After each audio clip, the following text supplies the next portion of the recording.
Hello, Christian. Welcome to MetalKaoz. Hey, thanks for having me. We have very interesting stuff to discuss. Yes, we First, do. first of all, I will start with the obvious. What made you decide to start a metal festival? Because aside from touring with bands, did you have any prior experience from the organizing side of things? Yeah, so my regular job is I book concerts just throughout the year, like all Okay. sorts of different kinds of things. And I've been doing that for a long time, like almost 20 years. So I've kind of done some just regional, like I don't want to call them they're festival-ish kind of things. There's like 10 bands, some like all over the region put some stuff together. But Hell's Heroes was the first one I did that was actually kind of more specific where it's like, okay, cool. I'm going to do like an old school, like traditional metal festival and see what happens. And it went really well. It took me a while to get it going originally when I started, though. It's just some of those bands, it's like this. You're like, oh, cool. Do you want to do this? Or like, who else is playing? Oh, So they it's asked. like, oh, well, I was just asking you so I could start getting this going. But the first year I ended up getting Sirathungal, and then everybody else was just like, yeah, we'll do it. I had no idea that bands are asking who else is on the billing of a festival. Well, sometimes, so like when I was now, no one really asks. But when I first started, they're like, "What is this? Who's gonna play it?" Like all the questions. I mean, I would ask these questions. Someone asked me, so it wasn't like too offended. I was just like, "Can someone just say yes?" I was like, so I can just at least get somebody confirmed and rolling. So, if you were to compare the first one with the latest one, Mhm. what will be the biggest lesson you have learned, and what will be the biggest difference from your point of view? Um, let's see. The biggest difference would just, I mean, basically, it's kind of the same thing, except it's just a lot bigger now. Uh, but it's still like it flows well. Everybody has a good time. Like just band wise, it's in the same direction. I've snuck in some other genres in there. That's not just all like traditional heavy metal, but I feel like it all works well together. Uh, I guess the only thing I've learned over the years is like someone's gonna cancel for some reason, Yeah. but it's not the end of the world though. I guess is the thing at the people seem to come to Fest and have a good time. A couple bands cancel and they get replaced and stuff, and it doesn't seem to be the end of the world. Well, considering the last 2.5 years, how things have gone with the pandemic, it kind of makes sense to have unexpected cancellations, right? Yeah, there's just something happens. Like other Visas, bands maybe and got sometimes. a tour, which like on some of this I understand. It's like, hey, like this is a project we do on the side. Oh, our other band got a big tour with blah, and I'm like, it's okay. We'll figure. Like I was like, I'll just replace you guys. We'll figure it out some other time. Or sometimes there's visa issues or people are difficult, or I don't know. There's a billion different reasons. Do you see that bands, especially from the other side of the Atlantic, that are booked for Hell's Heroes, booking some sort of a limited tour in the US just to make this even more worth it? It depends on the artist. I got some of the bigger ones. They come over just to do the thing because it all kind of works for them. Mhm. Smaller ones, a lot of them, if they can get on tours and do stuff, that works out great to help kind of with the costs and things like that.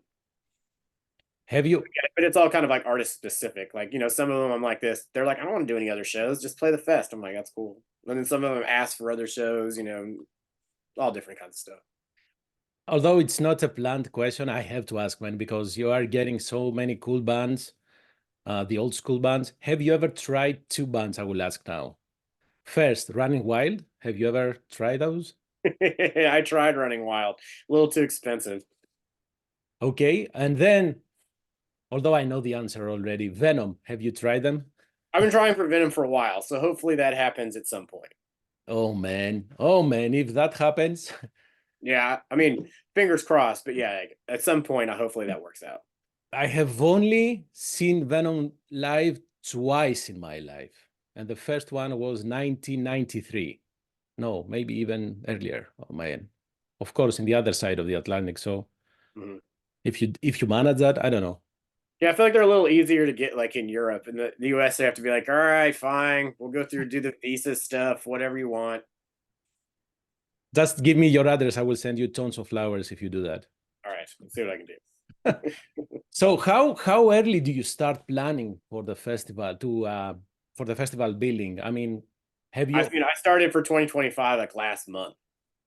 Mm, It's sometimes it's at least on like there's some bands, especially like the headliners and stuff, I start really trying to think about in advance because the other like underneath that I can fill in easier than just like okay, let me I need like a couple key bands to like kind of in my head to put it together where it's like okay, this looks good, and then if I just put all the other good bands underneath this, it'll be great. So because some of these bands don't like some of these guys don't play or I'm just talking to the band direct or so it's bands that don't play that often do other things sometimes don't respond fast or need a minute to decide what they're going to do or just sometimes just to track them down.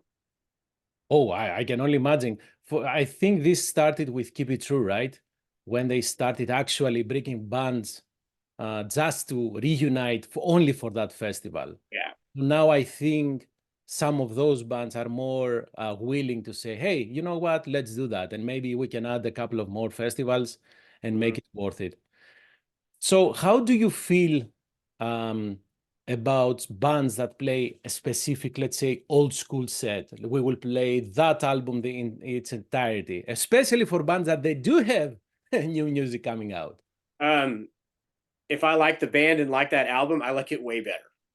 Oh, really? Yeah, it just depends on like because there's some stuff like there's bands where I'm like I like all their stuff so I don't really care. Mhm. And then there's something or and then on some of it it just depends on the record. If there's like one record from a band it's like dude that record's the shit. Like, it's like, yes, please. Like, I get it gets real excited when it's like, okay, this is what they're playing. But if it's an active one, don't you think that, hey, well, I will almost take that back because from my point of view, it helps the younger generations to Mhm. hear an album live that otherwise there's zero chance to do that. So, Let's go. Okay, example like Queensryche playing this year. Queensryche doing Warning in the EP fits the festival completely. Festival, them doing Queensryche that's later era Queensryche. I'm like, I don't want to hear any of that at Fest. Like, it just doesn't fit as well, if that makes sense. well, for Queenstrike, they do not have the original singer then. Yeah. I mean, well, we can get into all that kind of things on a different level, but we're No. just go with like that era Queensryche fits Hell's Heroes perfectly. Oh, yeah, yeah, yeah. The songs. So and the later stuff isn't like I like the later Queensryche, but it's different than it starts going in a different direction and like that's why like when I asked him to play the fest, I asked him specifically to play that material because that's the even like if because I'm sure there's a bunch of kids that don't know what like that album is or whatever, and I hope they get into it or like Oh man, it's worse than that. I think we have maybe two generations. mhm. So the last 10 years, I have stopped complaining because uh, in the past, I didn't like the fact that, hey, that band is going to revisit a 1980s album. I don't like that.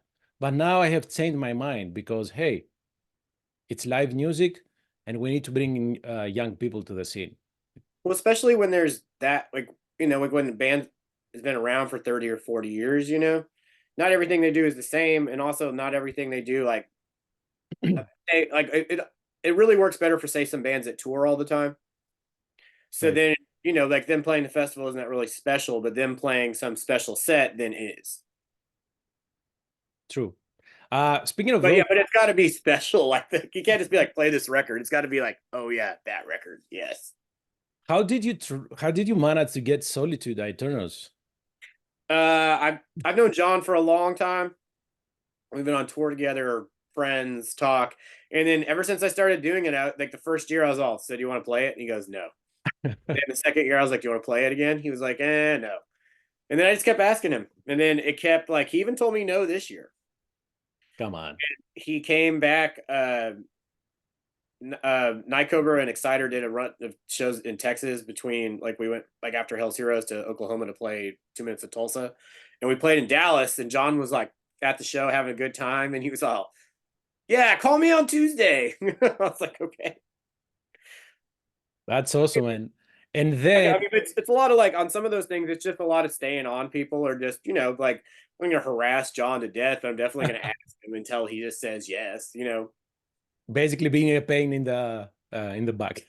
Yeah. So like, I mean, on some of these guys, I'll ask them to play shows. So when I show up, they're like, look, I'm like, I'm not gonna say anything, dude. And they're like, I'm thinking about it. I'm thinking about it. And I'm like, keep thinking. One thing that it's always intriguing and exciting, maybe this performance may trigger something and they will get back to the studio. You never know. Yeah. So that's something that we would like to see. And then you have announced the after party for this year, and you have Midnight and Tanith. Man, some of us are really old. So how can we survive this? You have to give me something now. Because I mean, honestly, like on late night stuff, like there's enough people. Like I mean, the after shows are smaller than the rest of the fest, but there's enough people that like really want to go to it and are always looking for something else to do. So I was like, here you go. At this point, I can't make 3 days of the festival and 3 nights of an after party, but it's there if you want to do it. I mean, Midnight and both bands. I haven't seen Tanith, so But the midnight, like all the bigger after shows in before like in around midnightish, and then like the couple of the smaller ones and the DJ stuff goes till 2. So I mean, it's all kind of relative to. You could still see like midnight and then be at home. Like I'll be back at your hotel or whatever by like midnight or a little bit after. So it's not like a for after show at for two my cup of tea. 4 o'clock in the morning or something. Yeah. Are there still tickets available for this year for Yeah. 2024? Mhm. What is the capacity of? It's almost 4,000. Ooh, that's big. Because now we used to do it inside and then the upstairs room, and then now we flipped where the big stage inside is now the second stage, and then the main stage is outside. Oh, that's nice.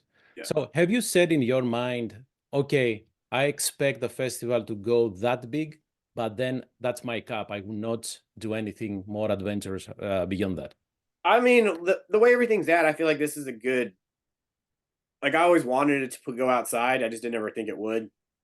And then after the festival sold out the second year in a row in a week, I was like, okay, let's try it. And it worked really well outside. Just functions well, more space, stage is good. Everybody had a good time and liked it. So I don't really think uh I don't think it'll go bigger than White Oak. It's just going somewhere else, it would have to be like it'd be a lot more expensive, and also like the caliber of bands I would have to start booking would be like on like I can't have like Judas Priest or somebody headline every year. Like there's not enough of those bands that like like if I put it somewhere else that was like like it held like 10,000 people or something. Is there a band? I'm not sure if you can share that information that you keep asking to come to the festival, but you have not been successful for whatever reason. Yeah, there's like a list. I can't tell you all of them, otherwise they just ruin the surprise. But like some usually after a couple of years, they usually say yes. Sodom I've been asking them for like 5 years. And finally somehow he was like, all right, I got an email. Like I was just kind of like, hey, just checking in. I'm starting to work on the fest again. And I got an email back that was like, I think next year is the year. And I was like, all right, let's do this.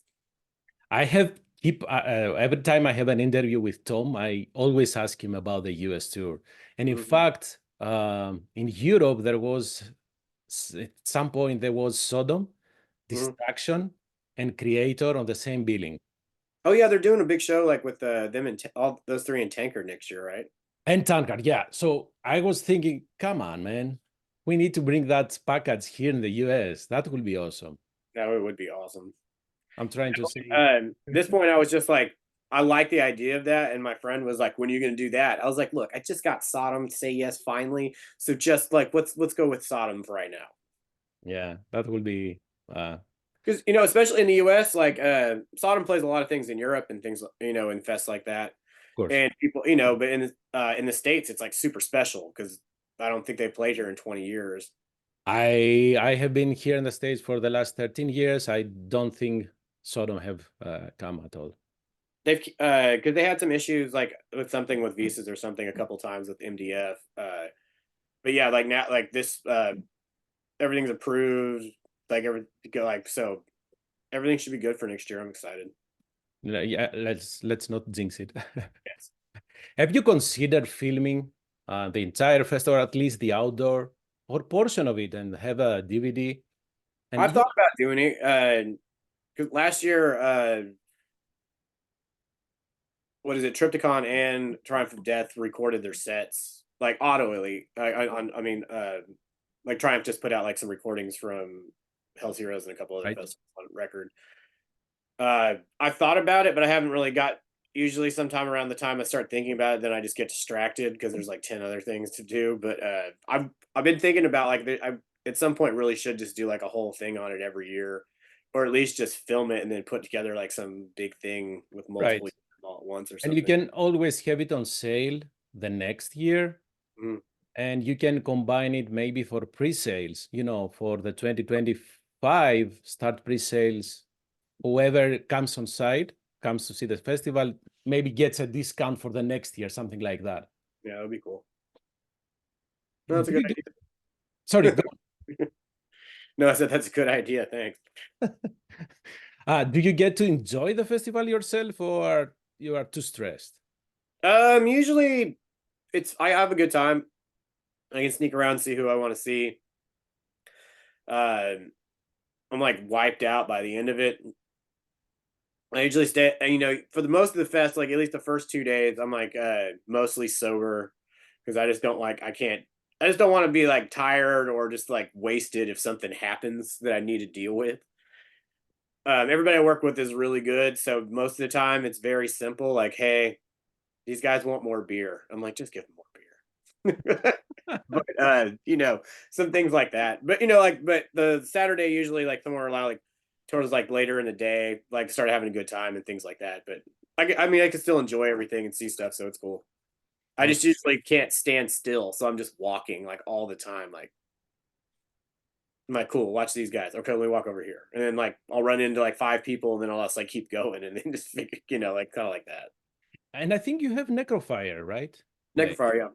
Last year I played it twice with a lot. This year I'm only playing once, which is way better. Like that's the other thing that's on some of this. Like if I have to sing, I can't just be like exhausted by the time I'm supposed to play.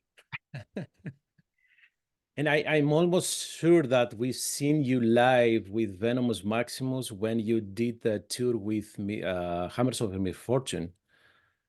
Oh, at Reggie's a long time ago. Yep. Yeah, Yep. that was a good show.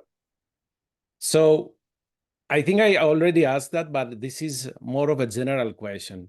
If there is one lesson that you will say that you've learned from organizing a festival this big, what would that be? Even for when you are getting on the road with Necrofire, like you do, right, on February. Is there Yeah. anything that you have taken from your organizing role to actually being a touring artist?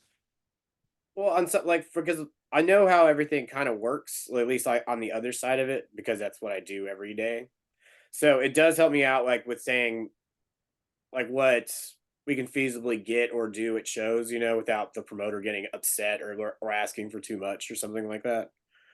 Uh, it also, like it makes like for the festival and the other way around. Like I try to treat all the bands so they have a really good time and not like just here you go, all right, thanks.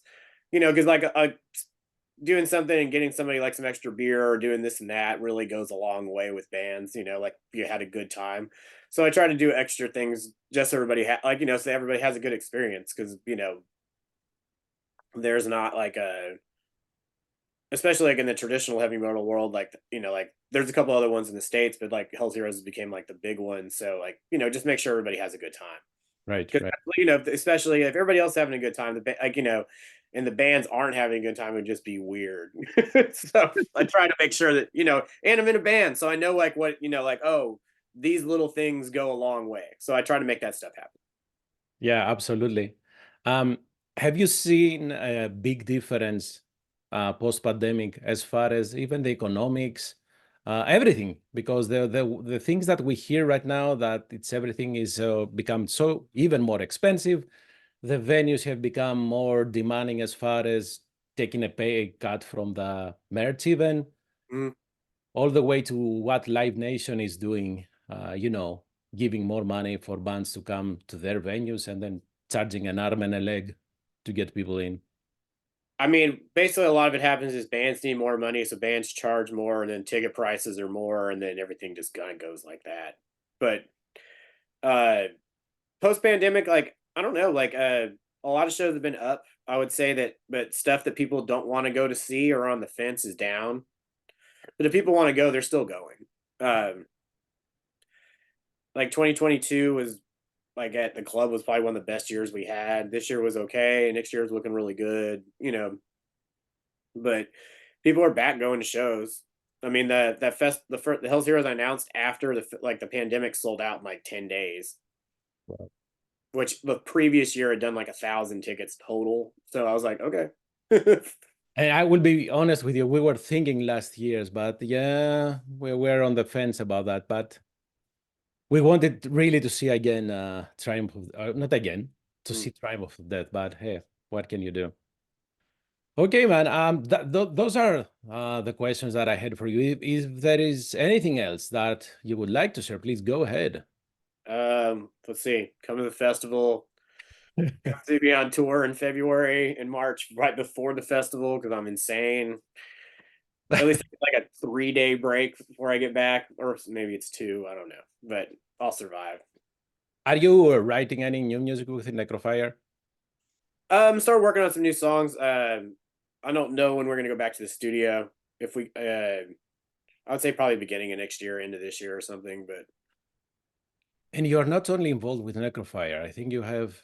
I got a heavy metal band called Night Cobra, which we're almost done recording. Like I have to do vocals on 4 more songs, and the record's ready to go to mix and master. Great. But yeah, I stay busy. Try to at least. Absolutely. Christian, thank you very much. Thanks, Have a wonderful holiday break, and hopefully we'll see each other on the festival, on the grounds of the festival. oh, of course. And anything you need from us, send us an email and we will make it happen. Thank you so much, man.